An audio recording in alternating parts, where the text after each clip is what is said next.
Alors, l'échec fait mal et très mal, même surtout quand on s'y est beaucoup investi dans un projet et que finalement, on n'a pas les résultats qu'on aurait souhaité. Alors, ce qu'il faut savoir, c'est que tous ceux qui ont réussi aujourd'hui sont forcément passés par l'échec. Aujourd'hui, sur le plateau de Parlons peu, Parlons vrai, nous allons essayer comme ça de parler de comment remonter, comment se remettre d'un échec après avoir investi, que ce soit dans un projet professionnel ou privé. Pour en parler comme ça, nous avons des acteurs de terrain, des personnes expérimentées qui vont partager avec nous, comme ça, leur expérience. D'un côté, on a Madame Abena, qui est multi-entrepreneur dans plusieurs secteurs d'activité. Oui. Vous avez de l'expérience dans la billetterie, vente de billets d'avion. Centre d'appel, call center.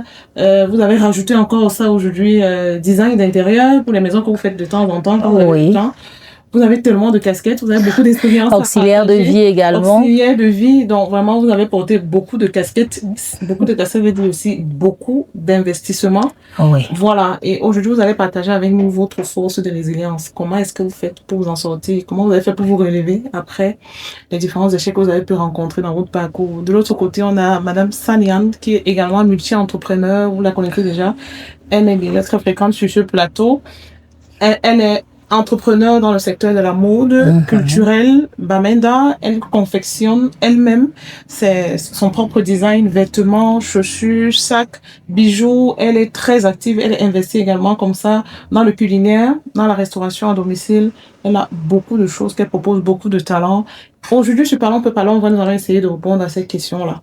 Après un échec, comment s'en sortir fort? Comment ne pas se laisser mourir après avoir échoué dans un projet? Madame Saliane, qu'est-ce que ça vous évoque, l'échec? Failure. Business failure, particularly. Oui. There's this word they say in English. The downfall of a man is not the end of his life. And when there is life, there is hope. J'ai dit ça en anglais. Les chutes d'un homme, ce n'est pas la fin de la vie. Et quand il y a la vie, il y a l'espoir. Quand il y a la vie, tant qu'il y a la vie, il y a l'espoir. Il y a l'espoir. Ça, c'est ce qu'on nous dit tous les jours. Sauf on a vu ça. Quand l'échec arrive, oui, on oublie cet espoir. Ça, c'est dur à avaler. Ah ouais. L'échec n'est pas facile à avaler. Mais avec cette mot, c'est la réalité de vie parce que quand tu es mort, tu n'as plus l'espoir. Tu n'as pas l'espoir, mais quand, attends que quelqu'un qui a échoué dans une business, alors que la personne est encore vivante, la personne peut toujours remonter. Ça dépend de la façon d'abord. Aujourd'hui, on parlait même le sens vrai du monde. Même, voilà, start au moment ici. Tu ne peux pas, vous ne pouvez pas me dire que non, c'était seulement l'année que vous avez lancé que ça a commencé à arriver au nouveau. Ça a une process. Peut-être il y avait un moment que vous avez commencé, ça n'a pas donné le haut et le bas, mais la première chose, de rester ferme quand tu commences une affaire, on dit overcome your failure, c'est de ne pas abandonner. Premier, n'abandonne pas. En d'autres termes, comme on le dit souvent, l'échec, c'est l'abandon. Il n'y a que ceux qui abandonnent qui ont échoué. N'abandonne pas. Je vais dire quoi par là? Quand tu fais une affaire, tu investis beaucoup d'argent, ça n'a pas donné la première fois. Ça ne veut pas dire que cette affaire ne va pas donner. Ça ne veut pas dire que ça ne va jamais donner. Maintenant, assieds-toi. Vérifie d'abord qu'est-ce qui m'a fait que je n'ai pas reçu le tout ci. Peut-être il y avait, tu n'es pas bien managé les finances. Peut-être le conseil, là où tu avais pris le conseil, peut-être il n'y avait pas une bonne personne pour te conseiller pour comment bien investir. Peut-être il y a aussi, c'est comme on dit en anglais, negligence. En anglais, c'est autre chose. Parce que dans une analyse profonde pour savoir là où cet échec. Parce que dès que tu réussi à connaître là où ça vient. Là, tu peux facilement résoudre. Maintenant, tu sais que non, si je n'arrive pas dans cette même business, c'est un même, puis même, il pas commencer une nouveau. Oui. Et oublie que sans avoir compris les erreurs il était d'abord tombé. Et sans savoir aussi que dans l'autre qu'ils ont échoué, là, déjà une espérance sur ça. C'est différent. Parce que espérance vient à plusieurs moyens. Échec aussi, c'est une expérience. Ça apporte une espérance aussi dans l'échec. Dans l'échec. Si quelqu'un qui est sage, ne prend pas l'échec comme la fin des choses. Mais comme un moyen. Il prend ça comme un moyen de surmonter plus la façon qu'il était ou d'évoluer plus dans l'affaire. Par exemple, moi, j'ai fait dans le PEL comme Madame m'a présenté. si j'ai fait encore le père aujourd'hui, ça ne veut pas dire que je n'avais pas échoué par avant. Mais quand j'ai échoué la première fois, la deuxième fois, j'ai compris que il y avait problème d'abord de gestion. À partir de ce moment, j'ai dit qu'on ne mélange pas la famille avec le business. Parce qu'il y a le business que tu fais. À fur et à mesure, tu peux prendre, tu te vends peut-être, tu as gagné peut-être 5 000, tu prends les 5 000, tu utilises déjà. À partir, quand tu prends ça semble comme si ça tourne. Tu es en train d'utiliser l'argent sans rendre compte avant que tu trouves, n'auras même pas le capital. Donc, il faut, quand tu as échoué, tu as vérifié peut-être le point que je viens de dire est parmi la raison de laquelle tu as échoué. Tu sais déjà que quand je vais faire le business, je ne dois pas utiliser les finances n'importe comment. L'argent qui entre, je dois bien gestionner ça. C'est déjà un signe que la prochaine fois, tu vas réussir. Ok. Deuxième, ne sois pas quelqu'un qui abandonne. Il faut chasser l'esprit d'abandon. L'esprit d'abandon. Même quand ça va mal, il faut chasser l'esprit d'abandon. Ne sois pas, on dit en anglais, d'un bidifite. Qui abandonne facilement. C'est décourage. Soit quelqu'un qui a déjà dit, voilà ce que je veux être. Ok, peut-être j'avais commencé petit, mais maintenant je tourne déjà pour entrer à ce qu'on dit entreprise. En puissance. Maintenant je forme les gens. Mais avant, je ne formais pas les gens. Plus de temps passé, j'avais abandonné parce que j'ai essuyé la première fois. Je ne devais pas être là où je suis aujourd'hui là. Les idées se développent. Oui, plus le jour passe, plus je gagne les idées, plus je deviens encore plus profond dans ce que je fais. Et ça m'aide encore pour augmenter mon espérance déjà que non, si demain, j'ai même les employés qui travaillent pour moi, je sais déjà comment faire. Et le petit chose qu'on abandonne, tu vois, c'est que c'est pour t'aider à abandonner là. C'est là où il y a même ton vrai récit, ton succès arrive. Parce qu'il y a souvent comme si le diable a une force de dire que il y a le voix qui te parle. Des voix, il faut abandonner, tu n'arriveras jamais. Ça montre que ce n'est pas fait pour toi. Ce qui est même pire que ça montre pour le voisin que regarde comment pour lui marche. Tu fuis, tu abandonnes, tu pars là-bas. Le peu que tu pouvais même évoluer avec. Tu as tout perdu. Oui, tu as tout perdu. Donc on doit être très sage. Il faut être résilient. Il faut avoir le courage de tenir. Voilà. Même si le capital est fini. La même façon que avant que tu as commencé cette business, ce n'était pas sur le business que tu as pris le capital pour commencer. C'est-à-dire, il y avait les autres choses que tu faisais pour avoir ce capital. Il faut aussi rentrer et faire la même chose pour avoir encore le capital. Ne sois pas peur, investir encore. Ne sois pas peur. Avec l'espérance des chèques que vous avez eu, vous avez maintenant bien gestionné le business et ça va. Il y a des fortes chances. Oui, ça va. Voilà. Vraiment, merci à Madame Salia. Sincèrement, la Bible dit le juste tombe 7 fois et il se relève 8 fois. 8 fois. Wow. Et on se relève plus qu'on ne tombe. Oui, on se relève plus qu'on ne tombe. Si tu as creusé le premier puits, le méchant le ferme, il le fermera 7 fois, mais la 8e fois, parce que la parole de Dieu est vraie. Et tout ce qu'il faut entreprendre, il faut se tenir sur la parole de Dieu et dire, Seigneur, tu as dit, alors je me tiens sur ta parole. Même si je tombe, tu as dit que le juste tombe 7 fois et il se relève 8 fois. Alors, comme tu me relèves cette 8e fois, je refuse de retomber. Je te laisse mon entreprise ou ce que j'entreprends et fais de ça ce que toi tu veux et non ce que moi je veux, selon ta volonté. Se remettre entre les mains de Dieu. Surtout quand on est encore sûr que la vision n'a pas été de quelqu'un, mais la vision a été divine. Je vais prendre mon cas particulièrement. Quand on termine le travail dans une entreprise L&E, qui était basée à Omnisport, parce qu'on a commencé à Fouda, on a pris des immeubles en face Omnisport, grand immeuble, on venait à peine de construire, ça a capoté. Quand ça a capoté, j'ai dit, Seigneur, qu'est-ce que je fais? Et puis j'ai eu la vision que je dirigeais une entreprise. 1 fois, 2 fois, j'ai dit, mais je crois que tu es en train de t'amuser. Je n'ai pas 1 franc, mais toi tu oses me dire que moi je dirige une entreprise. Je l'ai partagé avec ma sœur qui est pasteur. Elle m'a dit, tu verras ce que Dieu fera. Et ça n'a pas mis long. Dieu a pourvu comme il a voulu. Et cette entreprise a été bâtie. Je l'ai mis sur pied. Rien ne m'a manqué.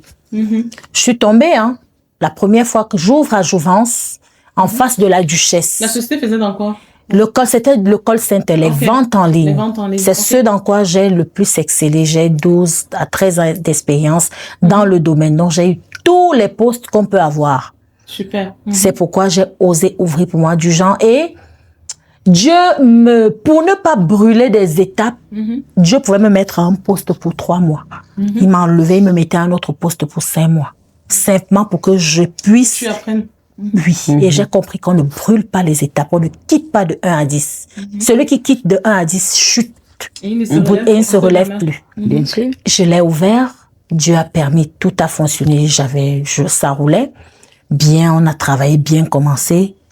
À un moment, ça a commencé à chanceler. Tu cherches pourquoi ça chancelle, j'ai bien fait ceci, j'ai fait ça, pourquoi ça ne marche pas. J'ai compris que la zone de jouvence était faite pour des commerçants ambulants et les personnes du marché. Il n'y avait pas trop une catégorie de téléconseillers. Donc, il fallait se rapprocher d'une certaine zone pour avoir la mainmise. Parce que là, il y avait des téléconseillers qui habitaient Etoudi, qui venaient travailler chez moi à Jouvence. Etoudi. Il fallait commencer à 9h. On termine à 19h. Wow. Ils vont rentrer à quelle heure? On a 2 heures de pause. Et ça a été la première chute. Quand les 2 ans de loyer se sont écoulés, je suis restée à la maison, mais j'ai gardé le matériel. Ah, ok. Après 2 ans de loyer? Après 2 ans, oui, puisque... Non, à ce moment, je ne chute même pas totalement. Je ne chute pas. Mais les téléconseillers se plaignaient déjà de la distance. Et vraiment, madame, la distance, j'avais du mal à contenir les téléconseillers, les bons télépros, les bons agents qui voulaient vraiment travailler. Mais compte tenu de la distance, ça a commencé vraiment à se fragiliser. Et maintenant, je parvenais à recruter, mais ce que je recrutais était tout nouveau. Et pour faire monter à compétence, c'est au moins 3 mois. Beaucoup d'investissement. Par contre, eux qui étaient déjà anciens, 3, 4, 5 ans d'expérience, eux, ils encadraient les nouveaux. Quand ils sortaient de la formation, ils étaient là comme leur mentor. Pendant qu'ils prennent des appels, non, ils copient la façon de parler, ils ajustent le sourire, le dynamisme, la directivité. Et étant donné que les anciens essayaient de partir, malgré eux, les nouveaux ne tenaient vraiment pas. Bien que les superviseurs étaient là. C'était compliqué. C'était assez lourd. Oui, c'était assez lourd. J'ai dit, ok, je vais changer de secteur. C'est comme ça, je fais un petit moment à la maison, je conserve le matériel, je commence à travailler, oui, sur la nouvelle vision. J'abandonne peut-être 3 mois comme ça, par là. Je rentre, je me mets à chercher un nouveau local parce qu'avoir le local à Yaoundé n'est pas facile. Mais Dieu m'a béni, je suis ouvert au niveau Anguissa. Là, j'avais maintenant la main mise sur des téléconseillers parce que là, on a la poste centrale. Quelqu'un qui quitte Etoudi, il s'arrête à la poste centrale et il prenait 100 francs, 150 Anguissa. Donc, on était là, on travaillait. Oui, c'était vraiment accessible. Et puis, le travail a continué tout paisiblement, très bien, très bien. Mais la faucheuse est entrée. La faucheuse est entrée, pourquoi? À cause d'une trahison. Oh. Oui, à cause d'une trahison. Dans l'entreprise même? Dans l'entreprise de ma personne, la personne la plus proche, à qui j'avais véritablement confiance, à qui j'ai mis dans le cœur de l'entreprise quand je n'étais pas là, c'est lui qui gérait, c'est lui. Voilà. Donc, il n'a pas hésité à comploter avec le partenaire en France parce qu'on travaille uniquement en zone française. Ils n'ont pas hésité à faire un coup bas qui, moi, j'ai été avisé par Dieu et j'ai posé la question, il a nié. Mais Dieu ne ment pas. Et étant donné que j'étais déjà... Vous avez vu ça? J'ai vu. Oui, j'ai eu une révélation. Il y a quelqu'un dans la maison. Oui, j'ai eu une révélation. En train de vous trahir. Oui, j'ai eu une révélation. Première chose, Dieu m'a d'abord interdit que sur la chaise sur laquelle je m'assois, qu'un employé ne s'asseye plus jamais dessus. Parce que quand toi tu le laisses s'asseoir, tu sais pas ce qu'il fait. Personne n'a de bonnes intentions. Ça, c'était le premier conseil après l'échec. Le deuxième conseil, parce qu'il a vraiment fallu que je retrouve mes marques.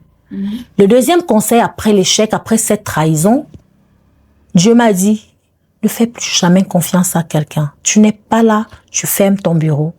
Trouve-leur un autre bureau où ils vont rester sur le plateau avec les téléconseillers. Par contre, ce que je ne faisais pas, moi, je suis quelqu'un, je fais confiance. Je laissais le bureau, je donne les clés, vous pouvez faire ce que vous voulez.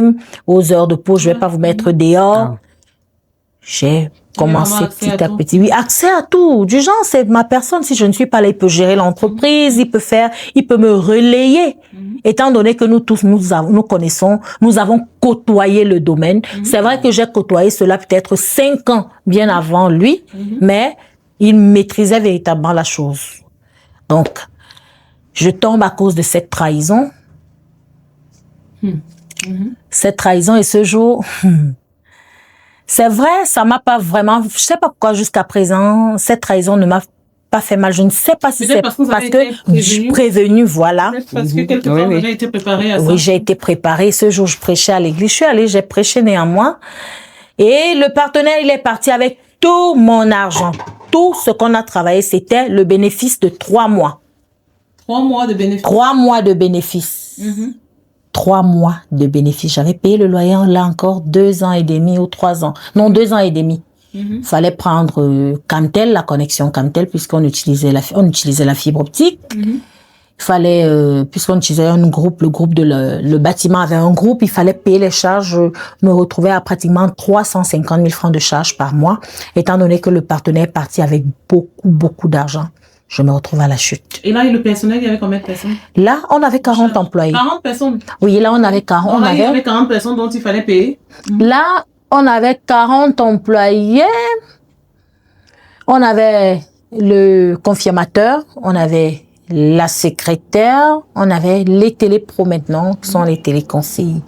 En fait, toutes ces personnes-là, il fallait les rémunérer? Il fallait les rémunérer. Non, là, il y a même pas, c'était pas question d'argent. Parce que, quelque temps avant, le partenaire a envoyé des primes. Et quand le partenaire envoie des primes, curieusement, dans mon entreprise, où je paye mes factures, mes impôts, c'est cette personne qui était mon bras droit, à qui on envoie l'argent pour payer les employés de mon entreprise.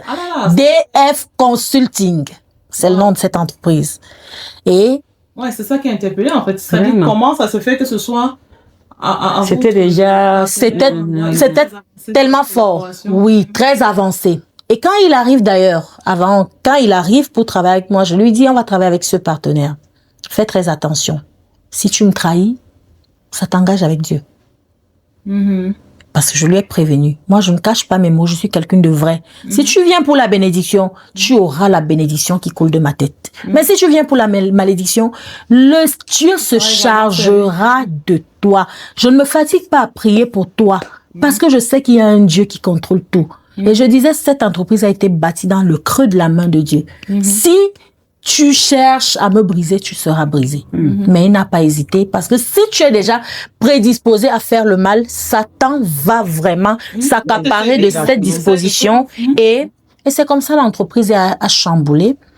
Ils sont partis.